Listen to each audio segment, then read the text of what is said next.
Welcome all of you on nursing notes by DS YouTube channel.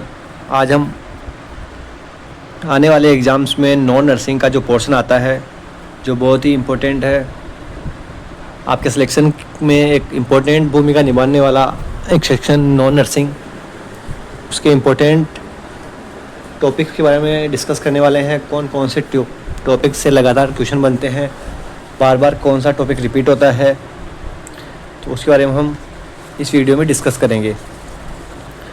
बात करें SGPGI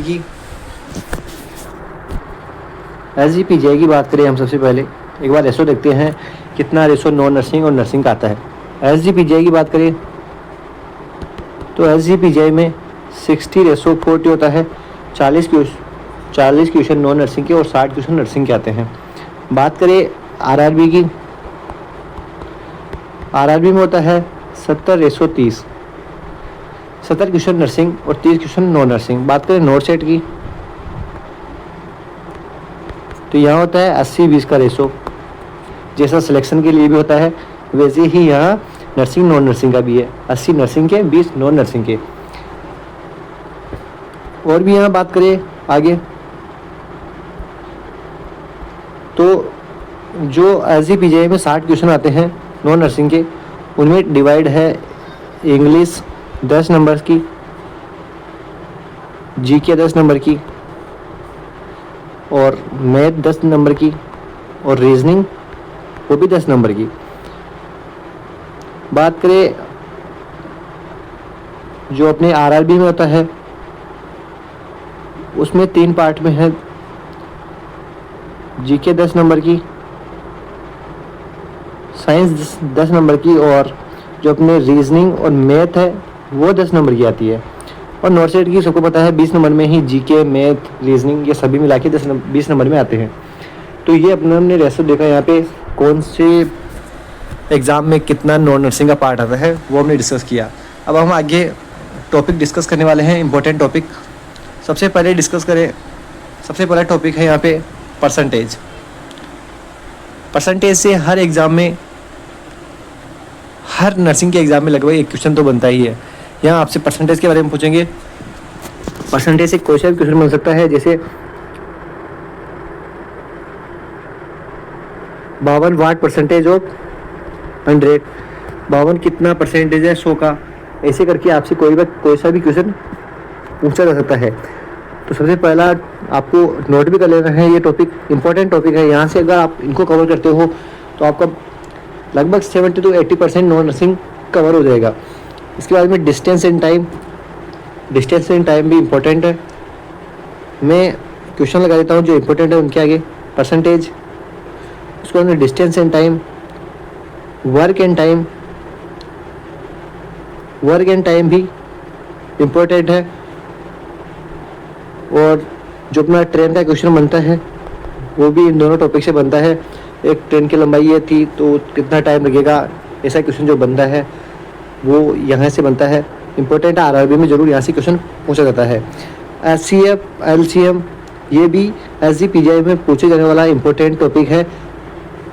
पूछा गया है 1-2 बार और लगभग पूछा जाता है, एक क्वेश्चन तो आता ही है इसका। नंबर सीरीज भी बहुत इंपॉर्टेंट है। नंबर सीरीज में आपको दे देंगे जैसे 2, 4, 6 आगे क्या आएगा, तो आपको ऐसे इस सीरीज को पूरी करनी होती है। तो नंबर सीरीज का क्वेश्चन आता है। इसके बाद में हम नेक्स्ट देखें, नेक्स्ट आता है रेशो का। रेशो और प्रपोर्शन ये इंपॉर्टेंट है। जैसे A:B आपको दे दिया 2:3, B:C आपको दे दिया 4:3, तो आपसे पूछेगा A:B:C क्या होगा। तो ऐसा क्वेश्चन भी हल एग्ज़ाम में आता है, तो ये भी आपको देख लेना एक बार, रेशो का क्वेश्चन भी। इसके बाद में बात करें बोर्ड मास, इसको आपको ज़रूर पढ़ के देना है बोर्ड मास, क्योंकि इसको ही फॉलो करते हैं ज़्यादातर क्वेश्चन में। इसमें जैसे सबसे पहले ब्रैकेट को सोल्व करना है, उसके बाद में ऑफ को सोल्व करना है, फिर डिवीज़न करना है, उसके बाद मल्टीप्लाई, एडिशन और सब्सट्रैक्शन। ब्रैकेट को सबसे पहले, उसके बाद ऑफ को मतलब मल्टीप्लाई, अगर ऑफ है तो मल्टीप्लाई करना है। उसके बाद भाग, अगर कोई जैसे एक क्वेश्चन है आपसे एक क्वेश्चन के समझाते हैं। 72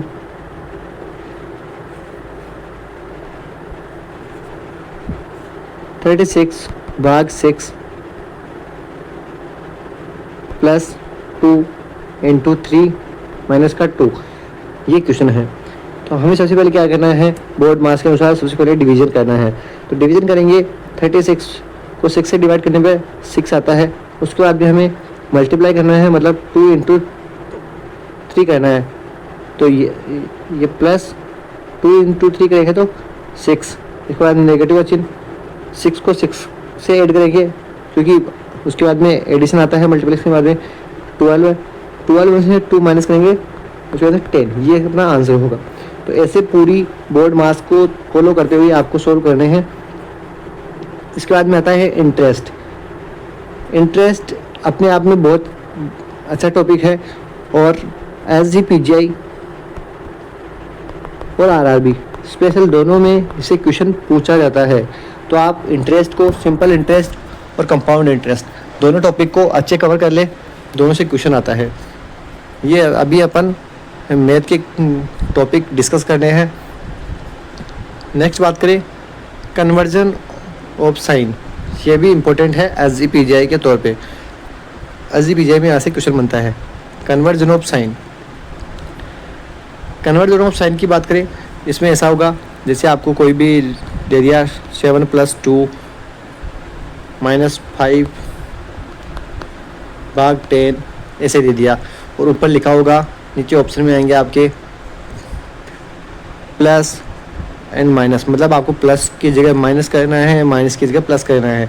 आगे आएगा भाग इंटू की जगह आपको भाग करना है, भाग की जगह आपको इंटू करना है। इसके इक्वल में कोई भी संख्या दे दी गई होगी। अब आपको ये कन्वर्जन करके साइन को आपको वो नंबर लाने हैं जो इक्वल में दिए हुए हैं। जिस भी ऑप्शन में वो आ जाते हैं तो वही ऑप्शन सही होने वाला है। मैच करना है आपको चेंज कर करके साइन को, ये इम्पोर्टेंट है यहाँ पे कन्वर्जन ऑफ साइन। इसके बाद में ये ओड एंड इवन है। Odd and even, odd and even का मतलब है आपसे 3 चीज़ें एक जैसी और एक डिफरेंट चीज़ दी होगी, आपको उसको पता करके वो ही राइट आंसर होने वाला है। जैसे 3 तो आपको फ्रूट के नाम दे दे और एक वेजिटेबल का नाम दे दे, तो वहाँ पे वेजिटेबल का जो नाम है वो अलग है, तो वो आपको राइट चूज करना है वो ऑप्शन में। ये ओड एंड इवन आपके रीजनिंग और मैथ दोनों से ही आता है क्वेश्चन, तो ओड एंड इवन को भी आपको देखना है। ये सभी इंपॉर्टेंट टॉपिक है, इनसे बार बार क्वेश्चन पूछे जा चुके हैं पहले एग्जाम्स में। जो इसके बाद में आता है लॉस एंड प्रॉफिट, ये भी इम्पोर्टेंट है। कोई भी चीज़ आपने 10 की खरीदी और उसको आपने 6 में बेच दिया, ऐसे करके आपसे लॉस एंड प्रॉफिट का रेशो पूछ सकता है। तो लॉस और प्रॉफिट भी इम्पोर्टेंट क्वेश्चन है। RRB में इससे क्वेश्चन पूछा जाता है लॉस एंड प्रॉफिट से। बात करें नोट सेट की, नोट सेट में आपके पास 20 क्वेश्चन है, उसमें सब आ जाते हैं, मैथ, रीजनिंग और भी GK भी आ जाती है, साइंस भी आ जाती है। तो आप वहाँ ज़्यादा लोड आप लेते नहीं हो। लेकिन जैसे बात करें SGPGI की, तो SGPGI में 40 नंबर का नॉन नर्सिंग का पार्ट है, तो वहाँ आपको ये टॉपिक कवर करने होंगे, तभी आपका सिलेक्शन होने वाला है। SGPGI और RRB में नॉन नर्सिंग ही इम्पोर्टेंट रोल करते हैं सिलेक्शन के लिए। तो आपको इन सभी टॉपिक को एक बार कवर ज़रूर कर लेना है, इनको पढ़ लेना है। जैसे जैसे टाइम मिले आप डेली एक एक टॉपिक कवर करते जाए, क्योंकि जितना आपके लिए नर्सिंग इम्पोर्टेंट है इन दोनों एग्ज़ाम्स में, जैसे SGPGI में 60:40 बहुत ही बड़ा रेशो है। 40 क्वेश्चन बहुत ज़्यादा इंपॉर्टेंस रखते हैं अपने आप में। अगर आप इसमें से 40 में से अगर 28 क्वेश्चन भी सही करके आते हो, 25 से ऊपर क्वेश्चन सही कर देते हो, तो आपका सेक्शन श्योर होने के चांसेज बन जाते हैं वहाँ पे। क्योंकि नर्सिंग तो आप पढ़ते हो वैसे भी, तो आपको नॉन नर्सिंग पर भी आपको कंसंट्रेट करना है। और ये इम्पोर्टेंट आपके लिए फ़ायदेमंद होंगे टॉपिक, क्योंकि इन्हीं टॉपिक को आपको रिवीजन करना है। इन्हीं टॉपिक से पहले के एग्ज़ाम्स में क्वेश्चन पूछे गए हैं, इसीलिए ये टॉपिक आपके लिए मैं लेके आया हूँ। नेक्स्ट क्वेश्चन की बात करें, डायरेक्शन। इम्पोर्टेंट क्वेश्चन है रीजनिंग का डायरेक्शन।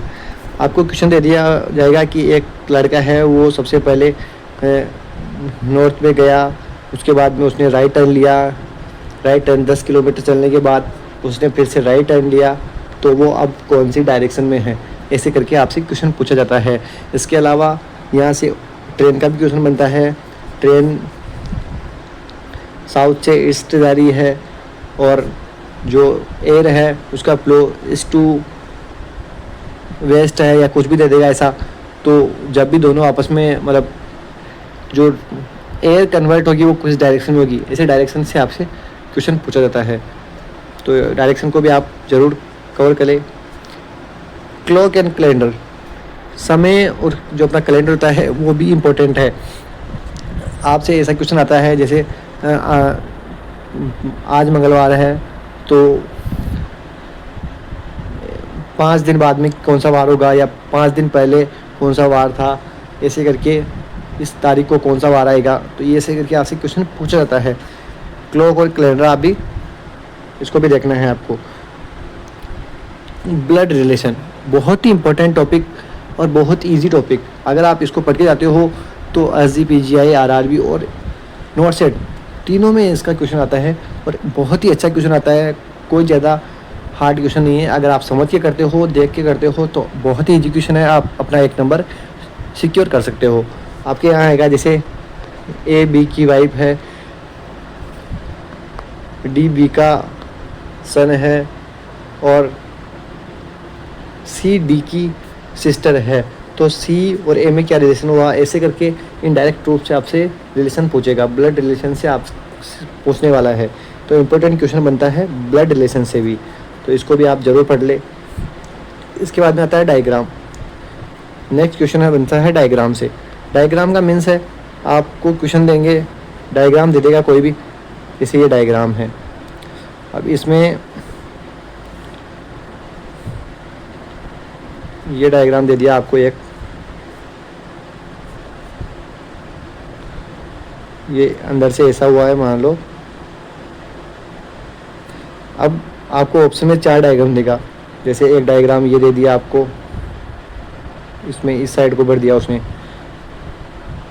एक डायग्राम आपको फिर इसे ये दे दिया, इसमें वापस इस साइड को भर दिया उसने।